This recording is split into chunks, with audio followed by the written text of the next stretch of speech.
Hi, I'm Anna Denton-Jones of Refreshing Law Limited, and in this session, I want to talk a little bit about harassment, in particular, in this case, in relation to age-related harassment in the workplace.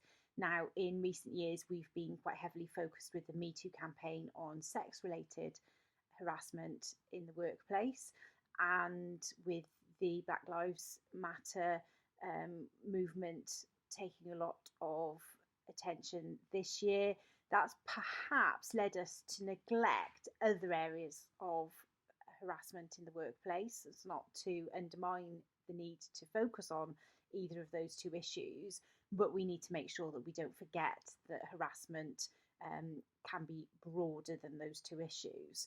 In particular, when it comes to age as an issue, age is the more recent protected characteristic to receive protection under the law. And I think for that reason, sometimes people maybe don't take it as seriously as they might other types of harassment for other protected characteristics like sex or race or disability, for example.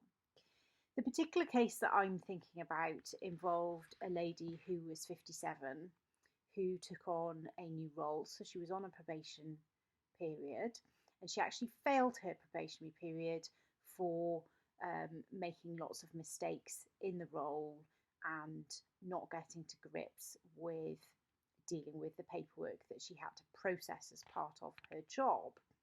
Now, normal processes were followed in terms of things like probationary reviews, as is often the case. Sometimes I think people are inclined to not dwell perhaps on some of the negatives because they're trying to motivate somebody and keep them positive.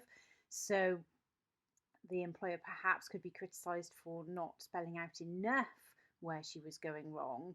But certainly, I think it was one of those things where over sort of 2, 3, 4 month period of employment, managers understandably perhaps start to lose patience with somebody as regards keep on making the same sorts of clerical errors in their work. And as a result, jokes started to be made to the individual about whether she was suffering from dementia. Indeed, colleagues had nicknamed her Dementia Debbie in the workplace. And when her employment was ultimately, it was found to have lawfully been ended by reason of failure to pass her probation, an extended probationary period, she raised a grievance and the issue of age-related harassment. And the Employment Tribunal ultimately found that the defence of banter, as we all know, isn't really a defence to an act of harassment. The tribunal agreed that the particular managers involved weren't particularly intending to upset the individual when they made negative comments, asked her questions on a weekly basis, she said, about whether or not it was her dementia, whether or not it was her losing her memory, making a joke out of it. Despite that, it is reasonable for an individual to find that offensive and say that they found it created an intimidating, hostile, degrading working environment for them. So, whilst she failed in respect of direct discrimination and arguing that she had only been dismissed because of her age, of course that wasn't the case, she'd been dismissed because her work wasn't up to standard, she was able to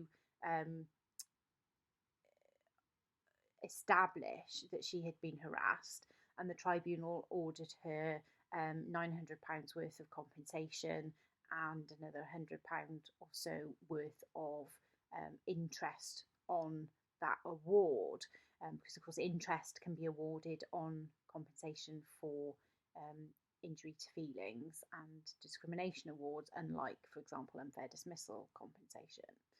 So it cost the employer £1,000 in terms of the fine, if you like, from the court, but Of course, it will have cost them a lot more in management time and effort, initially investigating her grievance and then having to deal with the cost of an employment tribunal, even if they dealt with it themselves in terms of managers' time and energy.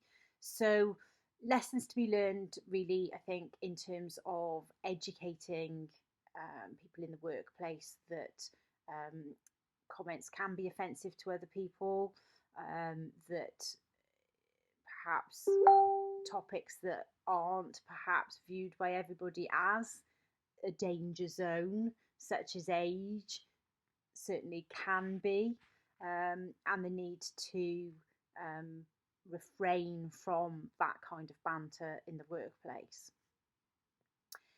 Please do email me if you have any questions, adenton@refreshinglawltd.co.uk. Thank you very much.